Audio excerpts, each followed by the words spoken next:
Yung adlaw sa tanan guys, may babala si kaibigan ngayon na posibleng sa Senado guys lalo pang magkagulo.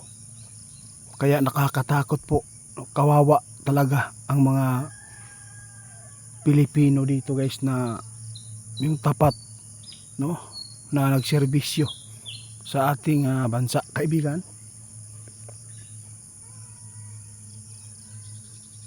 Ito po yung nakikita nyo. Sabi ng ating kaibigan guys, may senador na malapit ng tamaan ng karma dahil po sa kanilang ginagawa ngayon doon sa loob ng Senado, dito sa loob ng ating bansa. Kaibigan, bakit po ito nasabi nyo? Di ba sinabi po ninyo na may senador na mamamatay dito? Abangan na lang po nyo guys. Hinulaan po ng ating kaibigan noon na may senador na mawawala. Makirig karit ba? Basig wata kabalo kung kinsaning senadora. Isure pa ni kaibigan ni. Kaya nakitaan niya nga naay senador na mutuskig kalit diri guys tungod aning karma kaibigan.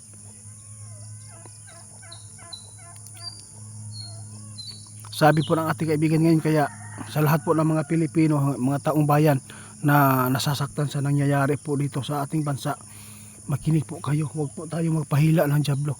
Hinahinay lang. Sige lang po. Kasi ang tao ay may karma at panandalian lang po tayo dito sa mundong ito. Hindi yan nila madadala.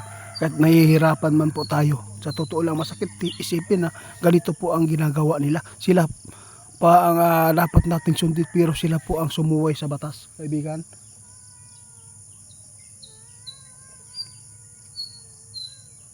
Ingon si kaibigan guys, nakita gyud niya karon na kini mga senador karon mismo mas lalo pang gugulo. May mamamatay pa dito kung magpapatuloy itong kaguluhan doon sa loob ng Senado. Kaya sa lahat ng mga nawawalan na po ng pag-asa na ito ay maibalik ang magandang pamumuno, hintayin po natin sa tamang panahon. Dahil po ito kung ano man po ang nangyayari ngayon, ito po ay nakatadhana na, kaibigan.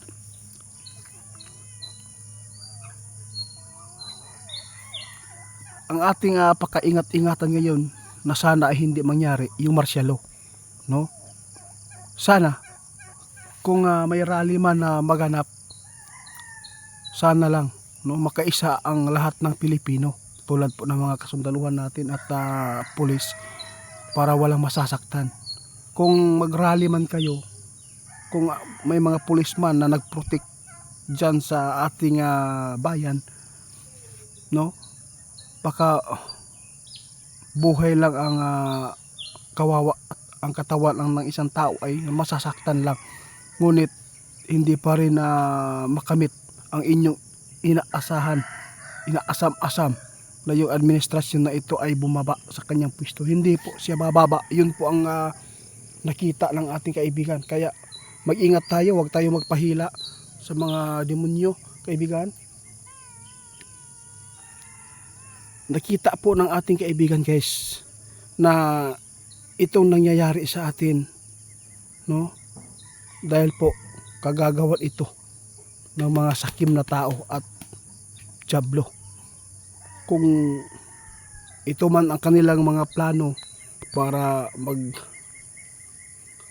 ng martial law, maitupad nila dahil sa mga nangyayari ngayon, kahit po ay harap-harapan ng nalalaman natin na kung sino po talaga ang magnanakaw, planado na po talaga nila ito para magkaisa sila na isulong ang martial law.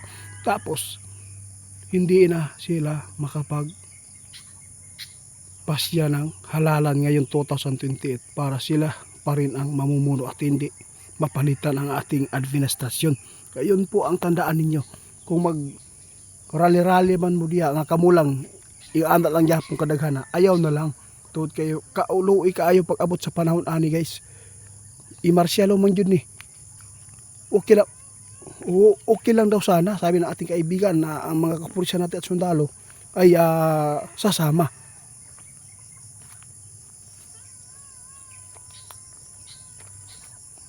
Nagmamakaawa ngayon si kaibigan na hintayin ninyo na ang panahon ay gumulong pa.